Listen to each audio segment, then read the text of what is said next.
Going to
Good evening, everybody. good evening. Good evening. Hello.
WITN, can you hear me?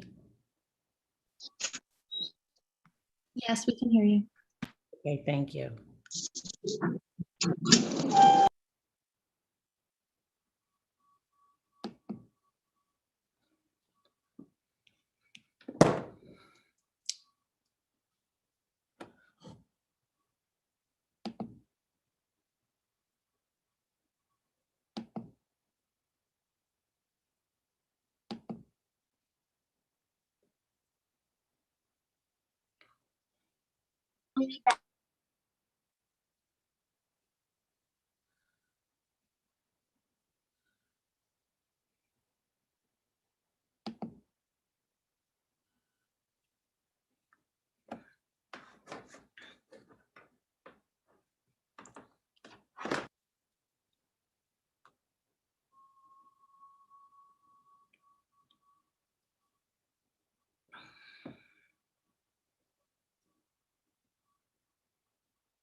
Are we getting started?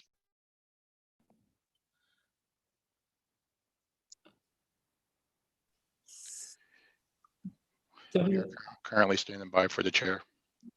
Okay.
I just got an update from the council, from Chairman Johnson. And they said that they will be on shortly. They had to print some documents, so I just wanted to share the update.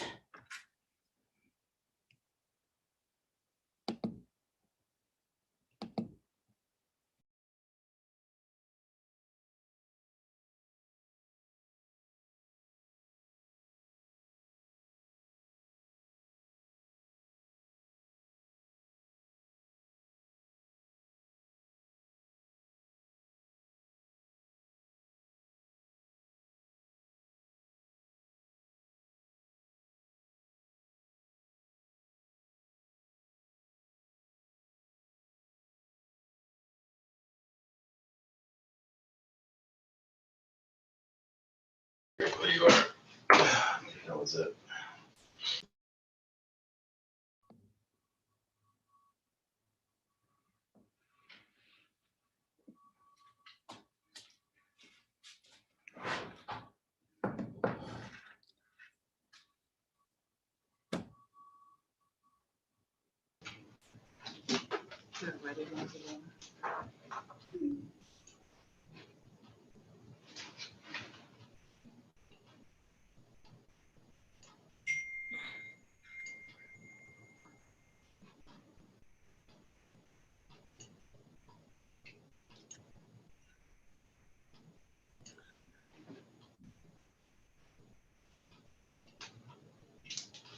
We're on the mic.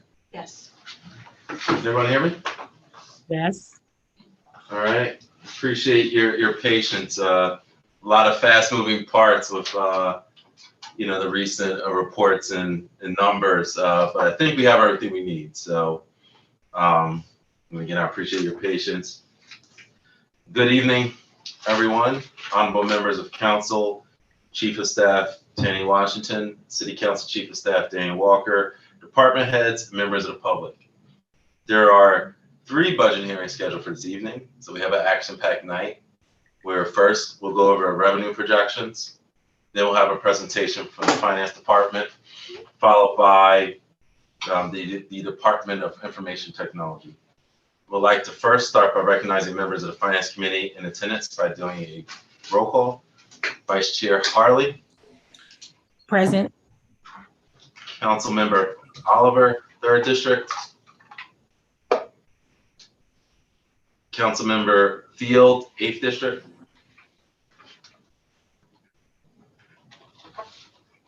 At Present. large, okay, thank you. At large, Councilmember Spadola. Present. At large, Councilmember Walsh. Here. Council President Congo. Here. All right.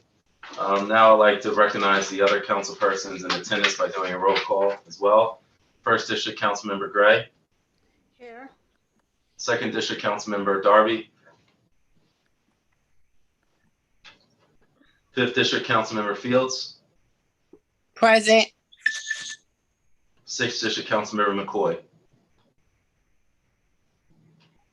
At large Councilmember Cabrera. Present. At large Councilmember Dixon. Present.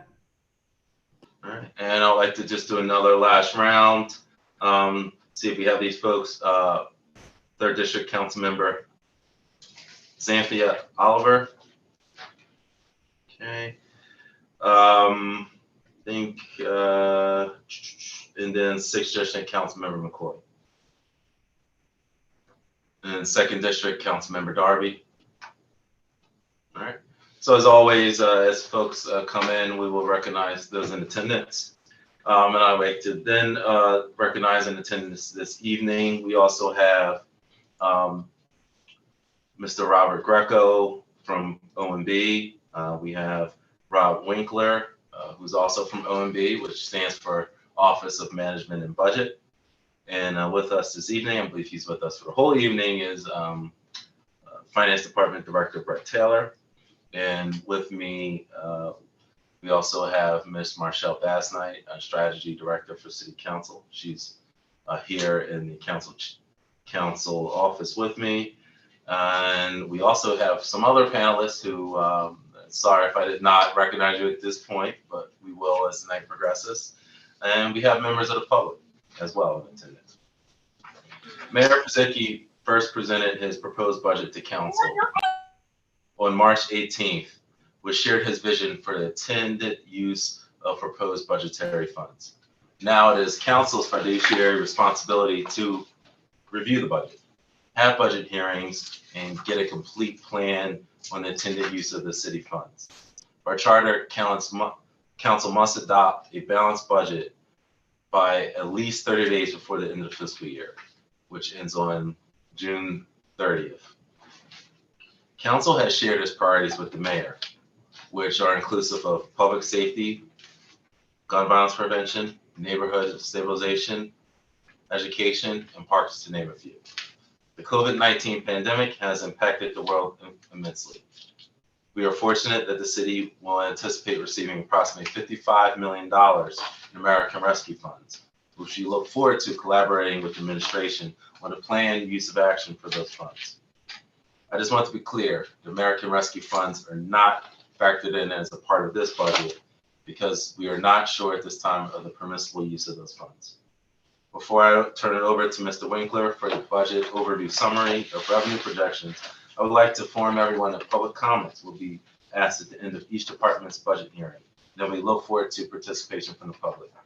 Public comment is limited to 3 minutes. If there is any follow-up information during any of the budget hearings, Ms. Marshall Bassnight with me will track and follow up on these requests. I ask that if my colleagues have any questions, please use the raise hand feature. And at this time, without further ado, Mr. Rob Winkler, I will turn it over to you for the financial overview of city revenue projections. Then council will be asking some questions. And also would like to acknowledge before we begin, I believe all of council should have this. We received a letter today from Mr. Thomas Shopa pertaining to Wilmington Economic Financial Advisory Council, WEFAC, which you'll hear a lot about tonight. And the letter is certifying the fiscal year 22 revenue projection. So please let me or Ms. Marshall Bassnight know if you do not have that letter, because this portion will be mostly pertaining to this letter. This time, Mr. Winkler, the floor is yours. Good afternoon. Thank you, Chairman Johnson. Member Darby in attendance as well. I want the record. That's up here. Okay, thank you. Okay, Mr. Winkler, the floor is yours. Is the presentation visible? WITN. Oh, there we go. Great. All right, if we could get the next slide. All right, so good afternoon, everyone. Today I'll be providing details on the FY22 budgeted revenues, and we'll be going through the general fund. In addition to that, I'll be doing a quick overview of the revenues for the water sewer fund. All right, so for FY22, the projected budget, and this is prior to transfers, is $166.3 million, which is up $8.4 million from last year's budget. Now, before I get into all the details on how we get to that number, it's worth mentioning a few things here. So first, let me explain these two tables that you're seeing on these slides, since I'll be using the exact same format for the rest of the presentation. On the top left, you can see the total revenue budget for the general fund, again, that $166.3 million, along with those two changes, those green numbers below that. First, we have an increase of $8.4 million, and that's the change from the FY21 budgeted revenues. Now, since some of those revenues ultimately came in a bit differently than the original projections, which really not a surprise given how, all the uncertainty around how COVID would impact the city's revenues, I've included a second change here as well. This is the change from the FY21 year-end projection, an increase of $7.5 million. This 21 year-end projection is based on the second quarter projection that was presented to the Wilmington Economic and Financial Advisory Council, or WEFAC. So also on the top right, we show the last 5 years of actuals, which are those columns in blue, along with the projected and budgeted revenues for FY21, that's blue and that gold, and the budget for FY22, which is that gold color. All right, so let's go a little bit about the process behind how we developed these projections. So the revenues that I'm going to present here are developed by the Office of Management and Budget in coordination with finance and other city departments. This projection is then presented to WEFAC, which meets to review and advise on this projection. For FY22, the revenues were approved by WEFAC when they met on March 25th. And you can see that on that document that that you received earlier. All right. And so I just wanted to jump in, Mr. Winkler, and clarify. I know there's several new council members as well. What we're going over is, and this is important for the public, we cannot change these certified numbers, right? That is correct. Clarify that for council. So the numbers here, these are the revenue projections we have to work with. So, right? That's correct. Okay. I just wanted to clear that up. Okay, thank you. Yeah, so, right, so these are presented to WEFAC, and once they've been presented to WEFAC and approved by WEFAC, this revenue projection can't be changed by OMB or the mayor's office either without further WEFAC review. And of course, as just stated, city council by code can't alter these revenue projections. So, once approved, these are the projections for this year's budget. All right, so beyond that, just a few sort of general assumptions. First, the projections and actuals that we're showing here don't include any CARES revenues, which were 1.9 million in FY20 and 10 million in FY21. No amount is budgeted for CARES in FY22 since we don't expect any additional new CARES revenue. So by excluding the CARES revenues, we're sort of better able to show you an apples to apples change in the sort of base recurring revenues and not distort the totals due to these sort of real big one-time changes. Similarly, the revenue budget doesn't include any funds from the American Rescue Plan. And of course, as we've been hearing, throughout this process, we're still determining the scope, potential use of those funds, as well as how they're booked. So, none of that shows up here. And then, in addition to that, the FY22 budget includes a one-time use of 5.6 million from the city's tax stabilization reserve. Since the operating budget has to be balanced per the city charter, this use of tax stabilization reserve is necessary to cover the projected revenue shortfall relative to the expenditures. We go into this quite a bit in the budget book and some of the other documents that you've been given, but again, we don't put it here so we can better make those comparisons between recurring revenues. All right, next slide, please. All right, so what you Rob, just one question. Can we go back to Rob, we have a question. Sure. Just one question. Can we go back to the slide? So for the general assumptions for fiscal year 2022, we're not using the 5%, the $5.6 million. The reserve is not shown. That's but correct. For the fiscal year 21, as we compare them, so we're not showing that 5.2 million for fiscal year 21 either, correct? Right. So that's been removed from both of them so that we can kind of make a baseline comparison. All right, just want to make sure. All right, thank you. That's last year. All right. So what you've got here is the sort of combined total of all the different revenues in the general fund. And as is pretty obvious here, the largest revenue source is wage tax at over 42%. Beyond that, the remaining revenues in the general fund are split roughly in half between property taxes at 26% and all the other revenues beyond that. All right, next slide, please. Now, Rob, I have a question about this. Sure. Just historically, going back, have these percentages been about the same, or have they changed in any way? Like at some point, was property tax more and wage tax was less? I mean, they do change. They have changed year over year, but very broadly, these percentages have stayed about the same. Wage and net profits combined have always been around that 42% level, at least for the last few years. And then again, property tax really makes up the bulk of the rest. You'll see some changes in between the other smaller categories, but nothing that would really dramatically change this chart. Okay. All right. Thank you. All right. Next slide. All right. So wage and net profit taxes.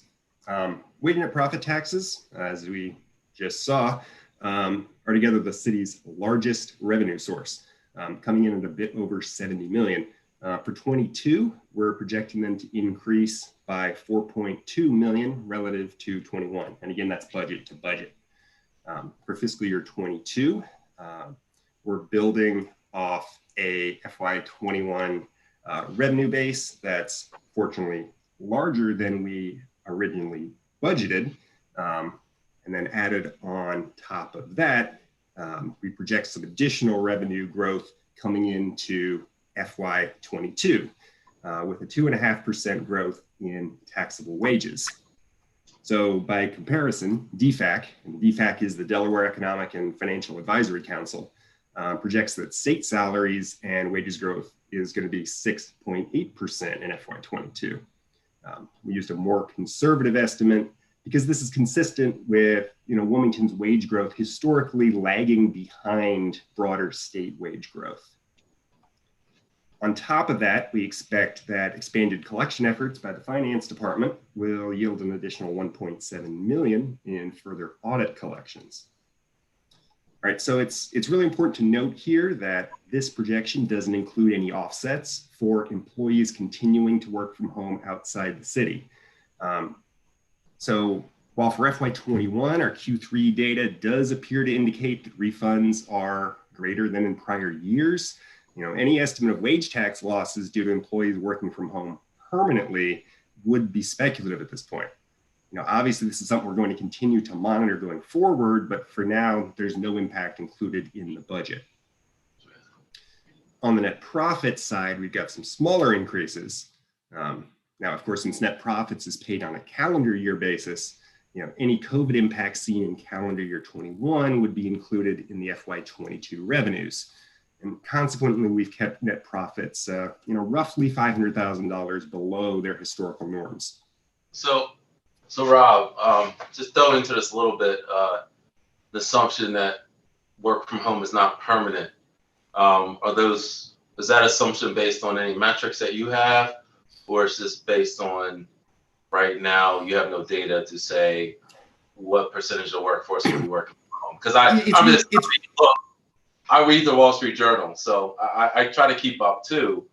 And there's some talk about maybe 10% of the work population may be permanent work from home. I mean, so I know there's going to be some transition. So is there any data you have that would show what percentage we can expect to only work from home now?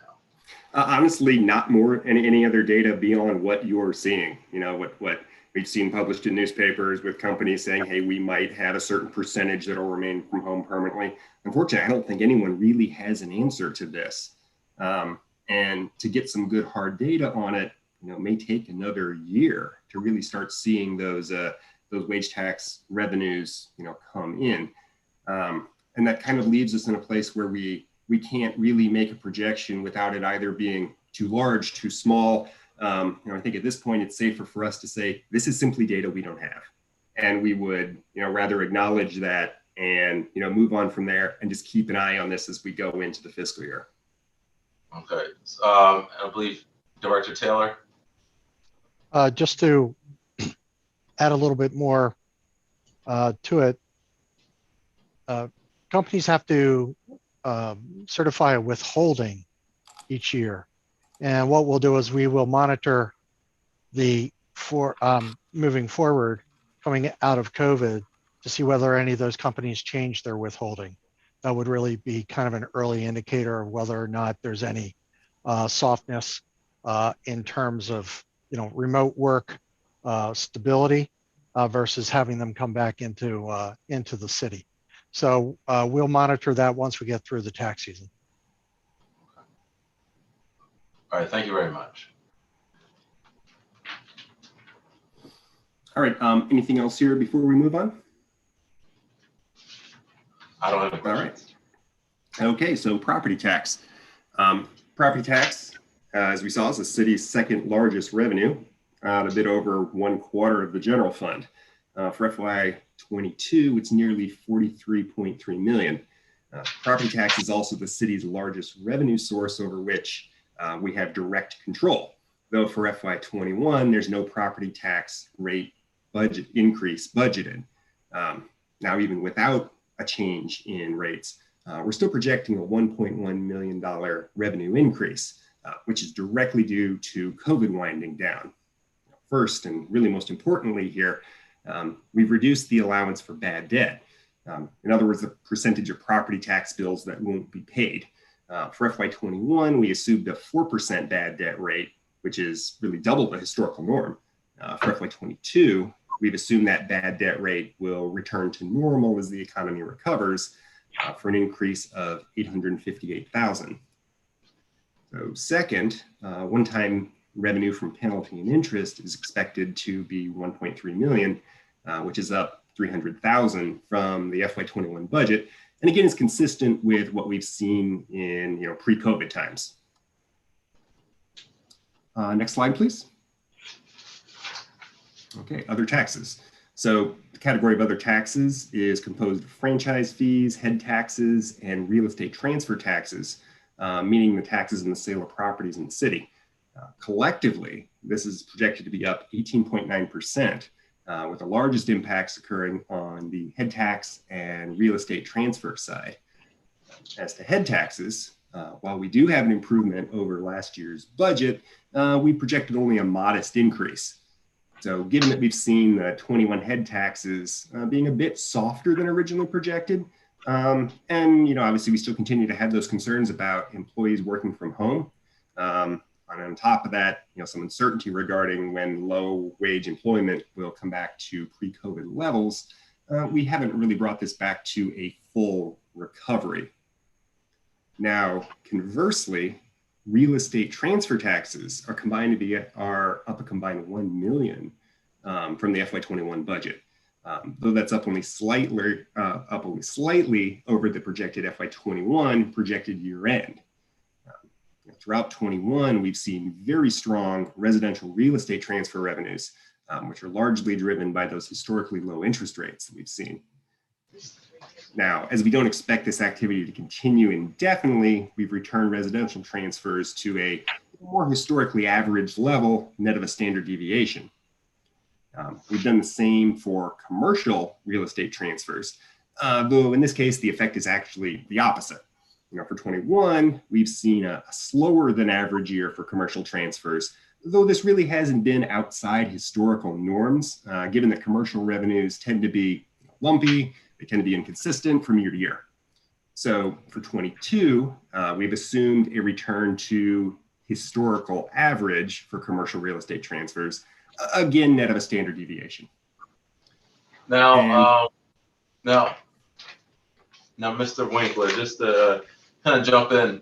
Sure. When historically, I guess it's been a few years since head taxes rate has increased. There's in this proposed budget, there's no head tax rate increase, is there? There's no change to head taxes, and that would actually require state action to do that. Okay, that's what I thought, and that's why. So there's an increase, but that's just due to the natural increase, but we're not. So to reach pre-COVID levels. There's an increase built in, and the increase really is due to recovery happening, but we don't see that recovery coming all the way back to where we were, in the really good pre-COVID times. Okay. Because even last fiscal year, I know we had a hit as well. So, I guess we're getting closer to baseline, but we're still not. I guess we're better than last year, but still not back to, I guess it would be fiscal year 20 levels. Yeah, and there are some changes, built into that base as well, since we did have a few firms, leave the city, transfer some jobs out, so that, knocked that head tax base down. And of course, that's included into this year as well. So even when you get back to that full base, it's not as good as it would have been in, say, FY19. Okay, thank you.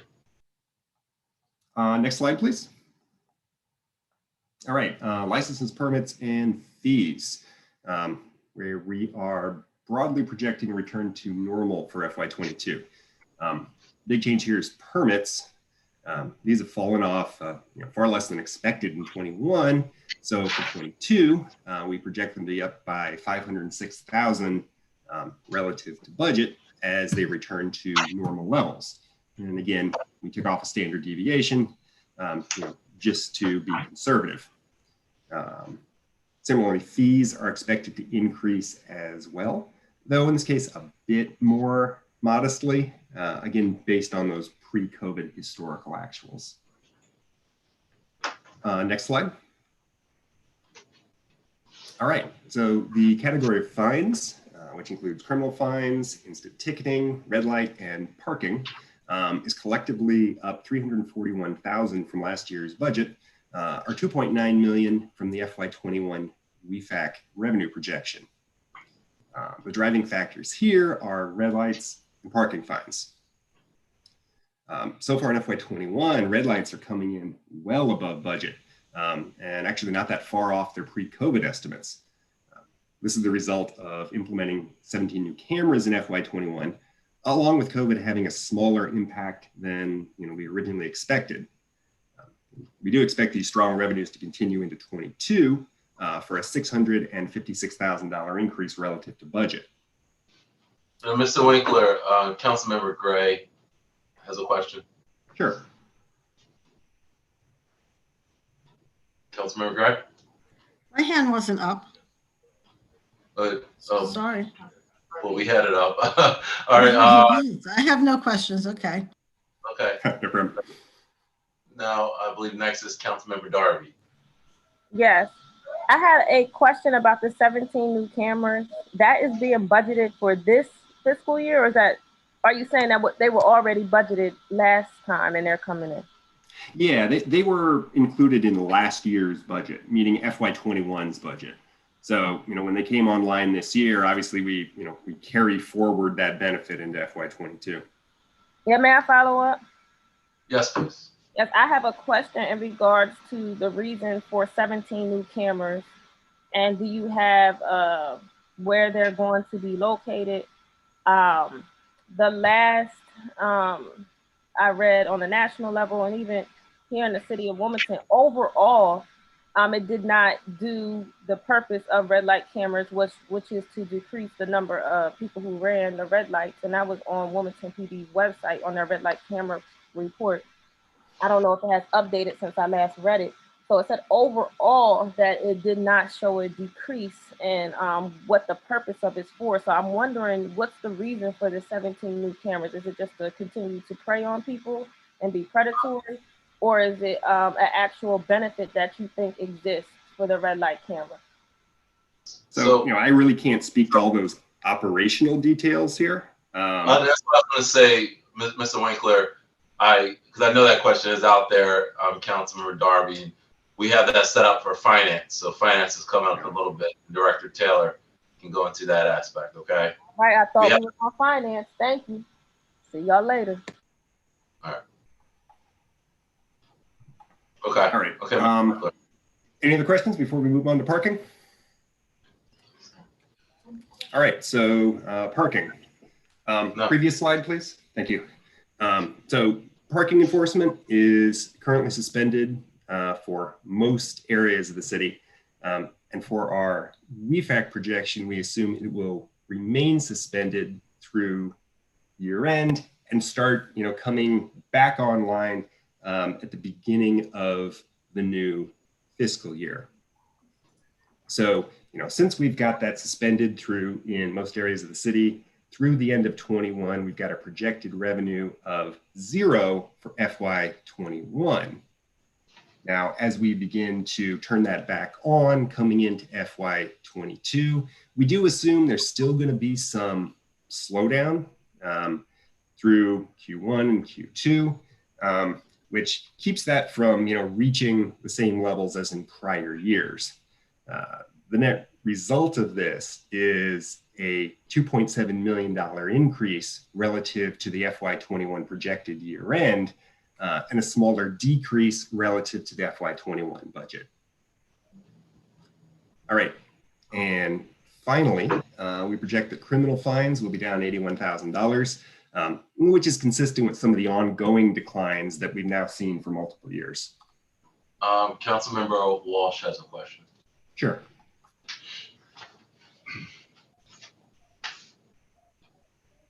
Councilmember Walsh.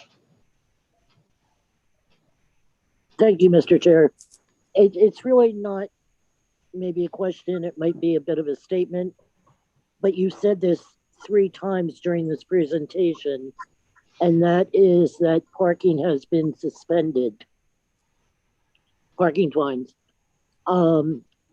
Because of the insensitivity of people in neighborhoods with parking, it has not been suspended. That for regular parking, 2-hour parking, you need a sticker for it, that sort of thing. yes, that has been suspended. But for those parking in illegal places, blocking somebody's driveway, blocking a fire hydrant, all those things, there are people out there in force because of how rude so many people are in neighborhoods with so many cars being home right now. And I think we should really emphasize that, because every single day for the last 2 weeks, I've had a complaint from people about getting tickets. Yeah. And yes, indeed, when you discover why they got the ticket, it's because they broke a parking law. So if we could just emphasize that when we're talking about these revenues. That's correct, Councilmember Walsh. When it's a public safety issue, if you're parked at a hydrant, or if you're parked in someone's driveway, or it's illegal parking of some sort that jeopardizes the public safety, then a ticket is issued. And sometimes you could very well be towed if you're in a towaway zone. Yeah. So and let me and let me just jump in. I know we have finance coming up, and I will discuss it then. I understand that parking is I'm receptive to what's going on. I understand there's a lot going on.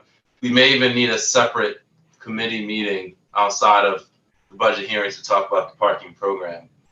And I know administration would definitely consider that, but we need some answers. But I don't know if we're going to be able to, because you could probably talk 4 hours on just parking. So we'll probably have to have a special task force or committee just to talk about parking. So something I know some of us on council have talked about. Well, we're going to hit it during finance. We're not going to leave it on. Yeah. But there's a lot of misinformation out there, Chairman, and so we welcome the opportunity to have that conversation. Great. All right, Mr. Winkler. So if that can, I said, I think, well, I think your questions are more for Director Taylor. So if you could finish your portion, Mr. Winkler. Yeah, sure. Because from a revenue perspective, those fines we're talking about don't really move the needle at all. So the projection doesn't change, but obviously we have some discussion about operational side of things. Okay, so nothing else here. We can move on to the next slide. Okay, interest earnings. Interest earnings, which are the earnings from investing the city's cash balances, are projected to increase $152,000 relative to the FY21 budget. Now, this is well below the pre-COVID interest earnings, as rates are still historically low. Immediately prior to COVID, the city was earning about 1.9% on its investments. And subsequently, we've seen that fall off to about 0.15%. Going into FY22, we project that rate to stay unchanged. So with no projected change in rates, the budget to budget increase is driven by FY21 having a projected general fund surplus, combined with earnings on the unspent portion of the FY21 bond issuance. Though obviously, with rates this low, collectively, both of these don't really have much of an impact. All right, other revenues. We could move on to the next slide. Okay, so other revenues, which is comprised of indirect costs, general government charges, rentals, and other miscellaneous revenues.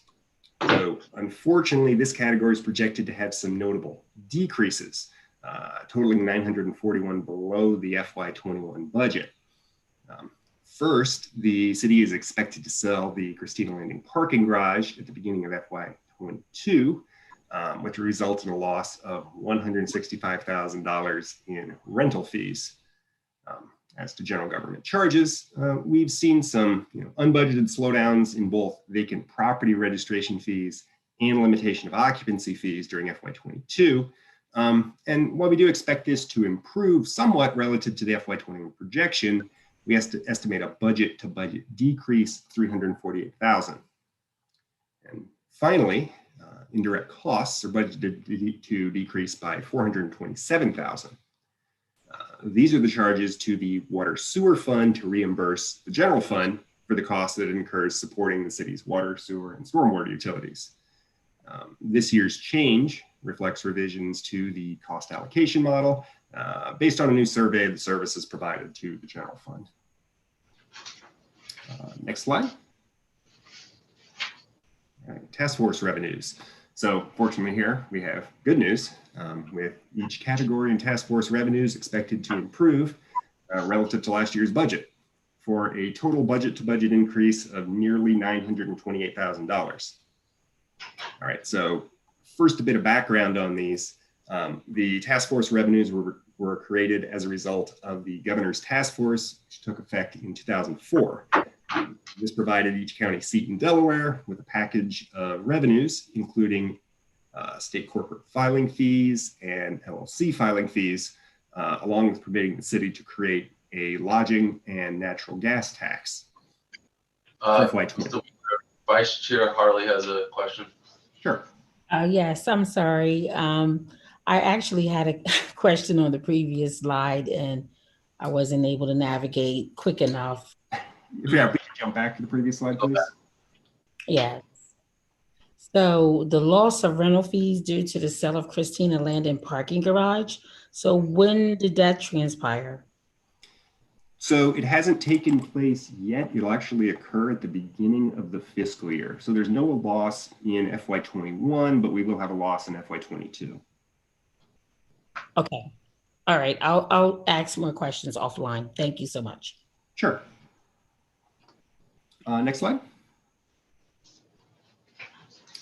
Okay. So as to task force revenues in FY22, the biggest drivers here are the corporate filing tax and the LLC filing tax.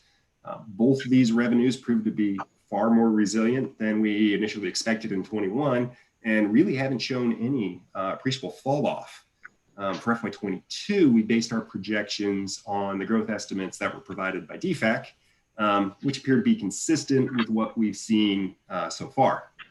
So this results in corporate filing tax increasing $226,000 and LLC filing tax increasing $537,000. Now, as to lodging tax, we do expect to see some recovery in FY22, up $96,000 relative to FY21's budget. However, we do really think that there'll be some weakness continuing to Q1 and Q2, and project that the revenues will still be about $170,000 off of the FY19 revenue peak. Next slide, please. All right, county seat relief package. So similar to the task force revenues, the county seat relief package is a bundle of revenues from the state of Delaware, which are intended to provide some further revenue diversification to Delaware County seats. For FY22, the county seat relief revenues are a bit of a mixed bag, though in total they're expected to increase $644,000 relative to the FY22 budget. First, the statutory trust fees are expected to remain at their capped $1 million. Next, the Newcastle County corporate filing fees are expected to increase $411,000 based on DFAC projections. So similar to what we saw for corporate filing tax and LLC filing tax, Newcastle County fees appear to have been largely unaffected by COVID, and we expect this to continue into 22. Conversely, UCC filings are projected to be down $600,000 relative to last year's budget, though up compared to the FY21 year in projection.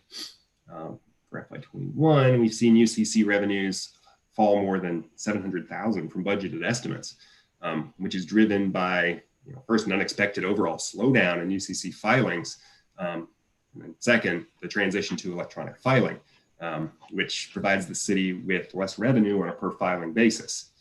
So while we're still better than our year-end 21 projection by about $129,000, we've got a loss on a budget-to-budget basis. And then finally, the pilot is projected to be up by $833,000. So the pilot is the payment by the state for properties that would normally be tax exempt. It's the payment in lieu of taxes. For FY22, the estimate is based on the pilot, which was actually received in 21 and is expected to continue into the next year. All right. Any other questions on the general fund before I move on to the water sewer fund?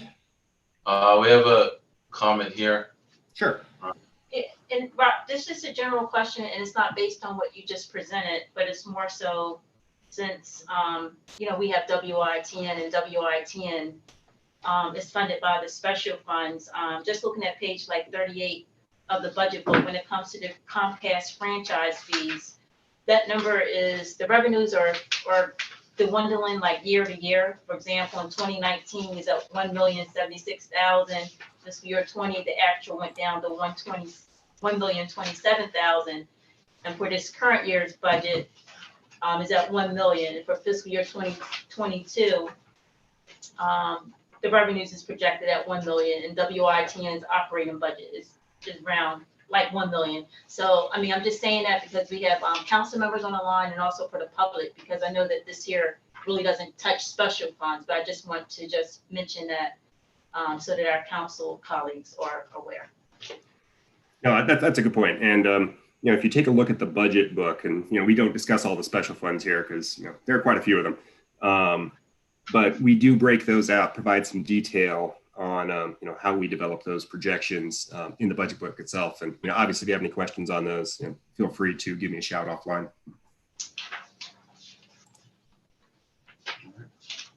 All right, next. Yeah. Oh, go ahead, Chairman Johnson. No. We're on the water sewer fund. All right, so water sewer fund. We're going to be having a in-depth presentation on the water sewer fund next week. So for now, I'm only going to be providing a high-level overview of water sewer.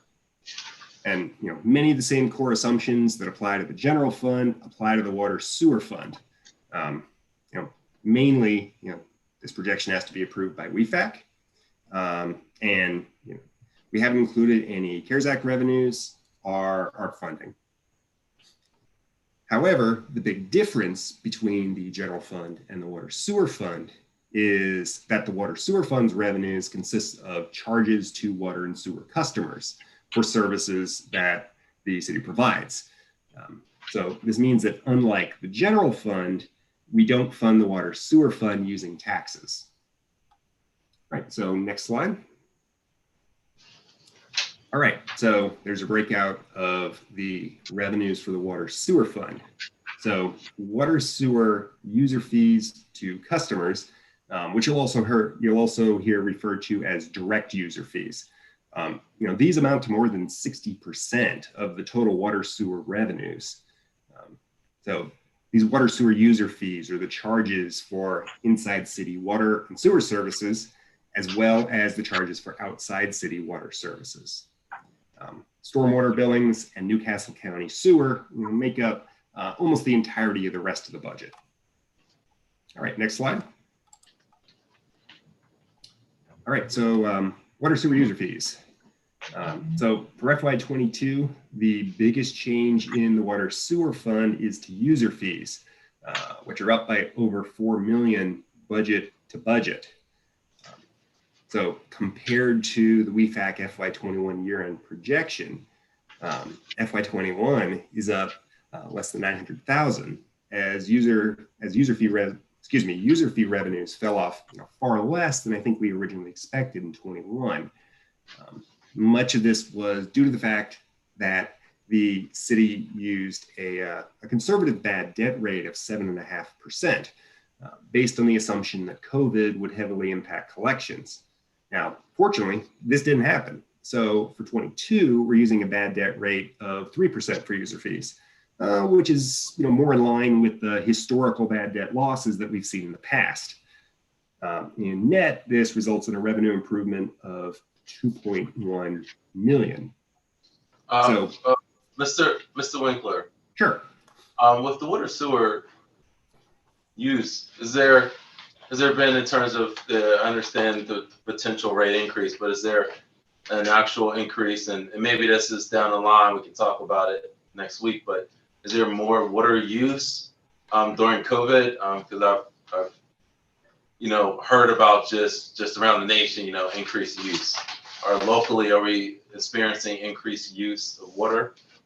So I don't have the numbers for the total usage in front of me, but what I can, talk about a bit is the revenues that we've seen. And really what we've seen is that there's been a transition from, industrial and commercial users, over to, usage by residential and apartment users. And that sort of makes sense, consistent with what's going on in the real world. You've got fewer people coming into the office, you have more people using water at home.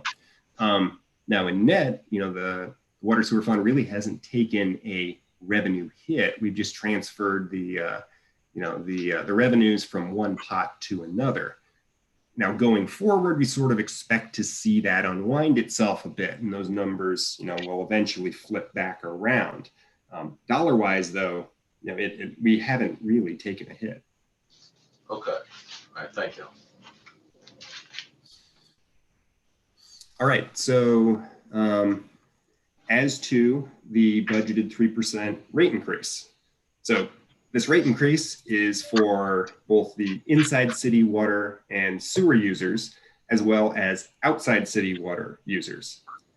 Now, net of bad debt, that gives us an additional nearly 1.5 million in revenue.